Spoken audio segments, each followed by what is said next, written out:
Speaker, আমি বহুত দিন যাবৎ সংসদ সদস্য। সংসদ এখন এই দেশের মানুষের প্রাণকেন্দ্র। এই একটি কারণেই সংসদ চলাকালীন গ্রামের মানুষ পর্যন্ত টেলিভিশনের দিকে তাকিয়ে থাকে। প্রসঙ্গটি অত্যাধিক গুরুত্বপূর্ণ। এর একটি ইতিহাস আছে। ম্যান পাওয়ার এক্সপোর্ট শুরু হয় শহীদ জিয়া যখন দেশের রাষ্ট্রপতি। ইরাক কুয়েত যুদ্ধের সময় আল-কুদসের সদস্য হিসেবে শহীদ জিয়া যখন মধ্যপ্রাচ্যের মধ্যস্থতা নিয়োজিত, সৌদি আরব, মিশর, তার চেয়ে যখন শহীদ জিয়া জনপ্রিয়, সেই যুগে শহীদ জিয়া সৌদি আরব থেকে মধ্যপ্রাচ্যে এই শ্রমশক্তি রপ্তানির ব্যবস্থা করেন, মন্ত্রণালয় করেন। শ্রম মন্ত্রণালয় ছিল। অ্যাকাউন্টসের অন্য অভিজ্ঞ লোক আতার নামে একজন লোক প্রথম মন্ত্রী হয়েছিল। সেই সময়ে 80-র দশকে, সেই সময়ের পর 80-র দশকে তখন হজের লোক নিত, হজ ভলেন্টিয়ার 300 থেকে 3000 পর্যন্ত লোক নিত। তাদের যে সৌদি আরব ঠিক করেছিল মাত্র 5000 টাকা, বিমান টিকিটও তারা দিত। কিন্তু এই দেশে ম্যান পাওয়ার, আদম ব্যবসায়ী দানবরা এই প্রত্যেক থেকে 1.5 থেকে 2 লাখ টাকা নিত। 3 মাসের ভিসার জায়গায় তাদেরকে ওখানে ফেলে দিয়ে চলে আসতো। এর অন্যতম উদ্যোক্তা বরকতুল্লাহ বলে আমাদের বরকত ভাই নাম বলেছেন, লোটাস কামাল, তিনি আমার প্রতিদ্বন্দ্বী, তার নামটা আমি বলতে চাই না, গীবত হবে কিনা জানি না। তাকে এনে জিজ্ঞেস করলে জানা যাবে কত ক্রাইম এক্ষেত্রে করেছে। তাদের এই সৃষ্ট মানব সংকটে দানবদের ভূমিকার কারণে আজকে ম্যান পাওয়ারের এত প্রশ্নগুলো এসেছে। অনেক সমাধানের প্রস্তাব অনেক কোনো সমাধানের প্রস্তাব নাই। আমি শুধু বলবো, সংক্ষেপে লিখে নিয়ে এসেছি, কয়েকটা প্রস্তাব দেব। এই ব্যাপারে কোনো সন্দেহ নেই, আমাদের মধ্যে মধ্যপ্রাচ্যের রিমিটেন্স, বিদেশি মুদ্রা বাংলাদেশের অর্থনীতির প্রাণকেন্দ্র এখন। এই জন্য তাদেরকে যে কোনো পর্যায়ে সহযোগিতা, মর্যাদা দেওয়া উচিত। এটার একটা মাত্র কারণ, বৈধ সময় বর্তমান সংকট সীমিত সুযোগ হয়েছে। এক সময় সৌদি আরব, মধ্যপ্রাচ্যের দেশগুলো আমাদের প্রধান সম্ভাব্যতা থাকলেও বর্তমানে নামমাত্র দেশে সীমিত পরিসর হচ্ছে।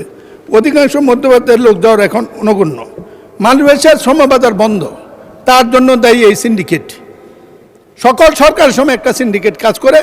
আমরা আশা করি আমাদের সরকারের সময় একে কাজ করতে দেওয়া হবে না, সরকার কাজ করবে। ইউরোপ যাত্রা একটা মরণ ফাঁদ, দালাল চক্রের প্রলোভন, যে মানবীয় দানবীয় ঘটনা ঘটে, এর একটা বিচারও আজ পর্যন্ত হয়েছে বলে জানা নাই। আমি জনাব তারেক রহমান সরকারকে, আমাদের সরকার কৃতজ্ঞতা জানাই। রামিসের হত্যার ঘটনা যেমন তাড়াতাড়ি হয়েছে, মানব পাচারকারী যে হত্যা হয়, খুন হয়, তাদের বিচারও 24 ঘন্টার মধ্যে করার ব্যবস্থা করতে পারলে এটা বন্ধ হতে পারে। বিপজ্জনক রুট, দালাল চক্র অফিসে বেশের দুর্গম রাস্তা, জঙ্গল, ঝুঁকিপূর্ণ নদী, সমুদ্র পথে ইউরোপ পাঠার চেষ্টা করে অনেকে গন্তব্যে পৌঁছতে পারে না, আর পৌঁছতেও তারা ওখানে যায় না, কোনো কাজ পায় না। মানবিক বিপর্যয়, জিম্মি, নির্যাতন, মৃত্যু, লাশ হয়ে ফেরা আমাদের দেশের লোকেরা করে। পত্রিকা নাম আসে, আজ পর্যন্ত শুনি না কারো সাজা হয়েছে কোনো সরকারের আমলেই। এই ব্যাপারটি দেখার জন্য মন্ত্রণালয় আছে। আমাদের মন্ত্রণালয় এখন অত্যাধিক ভালো মানুষ কাজ করছে। আর বিশেষ করে বৈষম্যবিরোধী আন্দোলনের নেতা আমাদের নুরুল হক নূর এখানে মন্ত্রী, তারাও যদি এই সমাধান করতে না পারে, আমরা আর কার কাছে চাইব? সুতরাং আমি আশা করি মন্ত্রণালয় করলে এই ব্যাপারটি রোধ করা যাবে। ইউরোপে জমি এবং মুক্তিপণ, এটি একটি বিরাট সংকট। এটার জন্য আমাদের রাষ্ট্রদূতগুলা, রাষ্ট্রাচারগুলা কী জন্য থাকে আমি আজ পর্যন্ত এটা জানি না। মাননীয় স্পিকার, কেউ কোনোদিন আমাদের লোকের বিপদের পাশে দাঁড়িয়েছে এই গল্প আমি কোনোদিন শুনি নাই। বৈধ এজেন্সি এটা ইচ্ছা করলে নিয়ন্ত্রণ করতে পারে, কিন্তু করবে না, কারণ এদের টাকার এত দূরত্ব, যে কোনো জায়গায় টাকা যায়। একমাত্র জামাত ইসলামের কেউ কোনো টাকা নেইছে বলে শুনি নেই আমি আমরা। এইটাই জন্য বললাম, হাততালি দেওয়ার কিছু নেই, কেউ বাদ নাই।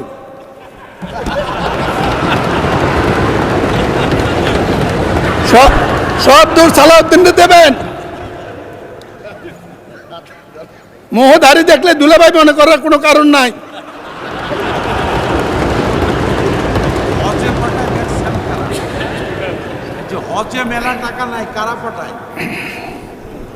সব পারে, শুধু আমি বিশ্বাস করি স্পিকার, ব্যাপারগুলা সমস্যাগুলো বক্তৃতার কিছু না, জানে সবাই। একটা মন্ত্রণালয় করছে, ডিজি অফিস করছে, বিরাট বিরাট বিল্ডিং করেছে, কিন্তু রিমিটেন্স যোদ্ধারা সাহায্য পায় কত পার্সেন্ট, এটা একটু হিসাব হওয়া উচিত।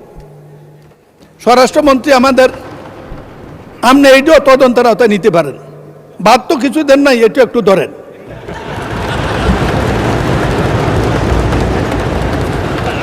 বৈধ রিক্রুটিং এজেন্সি এবং সম্মানিত লোক, ক্রিমিনাল যার ইতিহাস নাই, তাকে বৈধ লাইসেন্স দেওয়া হবে না, যে ইচ্ছে সে হোক। মাননীয় সদস্য 1 মিনিটে কনক্লুড করেন। মাননীয় স্পিকার, একই তো কথা, শুরু করলাম মাত্র, আপনি দিলেন বন্ধ করে। আচ্ছা 2 মিনিট, যাই হোক, আচ্ছা 2 মিনিটে কনক্লুড করেন। আমাদের প্রধানমন্ত্রী মালয়েশিয়া যাচ্ছেন, এটা মানুষকে ভোটের চেয়ে বেশি আশাবাদী করেছে। মালয়েশিয়ার সাথে আমাদের সমস্যা, যে সমস্যাগুলো বিদ্যুৎ সরকার এবং ম্যানপাওয়ার লিড করেছে, এটা সমাধান হইলে এরপরে প্রধানমন্ত্রীকে প্রস্তাব করবো অবিলম্বে আপনি সৌদি আরবে যান, এই দরজা খুলে দেন। আমাদের দেশ চালানোর জন্য প্রয়োজনীয় ডলারের জন্য বা বৈদেশিক মুদ্রার জন্য তারাই যথেষ্ট। মাননীয় স্পিকার, আমি সব কথাগুলো লিখিত আকারে মন্ত্রীর কাছে দিয়ে দেব। আপনি কঠিন মানুষ, বন্ধ করে দেবেন জানি। বন্ধ শ্রমিক বাজার উদ্ধার করার কোনো বিকল্প নাই, জোরদার কূটনৈতিক তৎপরতা। মাননীয় স্পিকার, ফরেন সার্ভিসের সবচেয়ে গুরুত্ব হল ডিপ্লোম্যাটরা ওখানে করেটা কি, তাদেরকে একদিন সংসদে আনেন, আমরা একদিন শুনি, আমি অভিযোগ করব, জবাব দেখ। এই সংসদীয় কমিটির কথা দরকার নেই, অলরেডি সংসদীয় কমিটি গঠিত হবে শ্রম মন্ত্রণালয়ের। শ্রম মন্ত্রণালয়ের যাকে দেবেন, উনি থেকে এদেরকে ডেকে জিজ্ঞেস করুক লোকরা নির্যাতিত হয় কেন, পাসপোর্ট দেওয়ার সমস্যা কেন। মাননীয় স্পিকার, দালাল চক্রের কঠোর দমন, স্বরাষ্ট্রমন্ত্রী, দমন যেখানে আপনি সেখানে। আপনি যদি দমন না করেন, জাতি প্রস্তুত হচ্ছে আপনাকে যে কোনো দিন দমন করার জন্য বেরিয়ে আসবে। মাননীয় স্পিকার, আমি যেদিন দাঁড়াই সেদিনে আপনি চেয়ারে থাকেন। আমার একটু সীমাবদ্ধতা আছে, আপনার সাথে বিতর্ক করতে পারি না। আমি বলছিলাম সময় যখন দেবেন, ইচ্ছা করে এই যে কিছু কথা বলার জন্য দিয়ে, যাই হোক 6 মিনিটে যথেষ্ট দিয়েছেন, আপনাকে ধন্যবাদ। আমি শুধু বলবো, এই ব্যাপারটি সমাধানের সাথে মাননীয় সরকার প্রধান জনাব তারেক রহমান হাউজে নাই, আপনারা আছেন বিরোধী দল মিলে।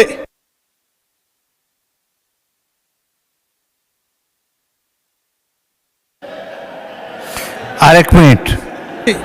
যদি আমাদের ইজ্জত, 24-এর ইজ্জত, মুক্তিযুদ্ধের ইজ্জত, দেশের ইজ্জত, বিদেশি ডলার ইনকামকারীদের ইজ্জত, এই রিমিটেন্স যোদ্ধাদের ইজ্জত, জাতির ইজ্জত রক্ষা করতে চান, একটি কাজে করেন, যে কোনো কারণে হোক এদের উপর নির্যাতনকারী ম্যানপাওয়ার ব্যবসায়ী এবং বিদেশি দালাল, তাদের বিরুদ্ধে কঠোর ব্যবস্থা নেন, তাদের মুক্ত করে দেন।